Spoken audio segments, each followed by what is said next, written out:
আমরা 12টা 10 মিনিটের সময় সংবাদ পাই যে সিও বাজার সিও ফিলিং এলপিজি গ্যাস ইয়াতে আর কি ফিলিং স্টেশনে একটা বিস্ফোরণ ঘটেছে, অগ্নিকাণ্ড ঘটেছে। সাথে সাথে আমাদের ফার্স্ট কল এবং প্রথম ওয়াটার টেন্ডার এবং দ্বিতীয় কল গাড়ি রওনা দেওয়া হয়। পরে জানানো হয় আবার যখন যেহেতু আগুন ঘটছে কেমিক্যালের গ্যাসের আগুন, সাথে সাথে আমরা কেমিক্যাল টেন্ডার এবং পটন গাড়ি নিয়ে রওনা দিই। আর সেই ঘটনাস্থলে পৌঁছে দেখি আগুন অগ্নিকাণ্ড নাই, তবে যে গ্যাসের ওদের যে ট্যাঙ্কার ছিল, যে এলপিজি ট্যাঙ্কারটা বিস্ফোরণ করেছে। বিস্ফোরণ করে আশেপাশে অনেক বাড়ি ঘরে জানলা দরজা এবং পাম্পেরও অনেক ক্ষতিগ্রস্ত হয়েছে। আশেপাশে যারা গাড়ি ছিল রাস্তার মধ্যে, সেই গাড়ি তো অনেক ক্ষতিগ্রস্ত হয়েছে।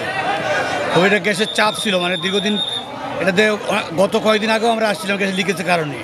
তাদেরকে বলে গেছিলাম এটা মেরামত করে তাদের ব্যবস্থা নেন। ওনারা মেরামত করতেছিল, ওরা ওটা মাটি খুঁড়ে মেরামত করে ব্যবস্থা গ্রহণ করছিল। ওরা হয়তো বুঝতে পারেনি যে ভিতরে চাপ সৃষ্টি আছে।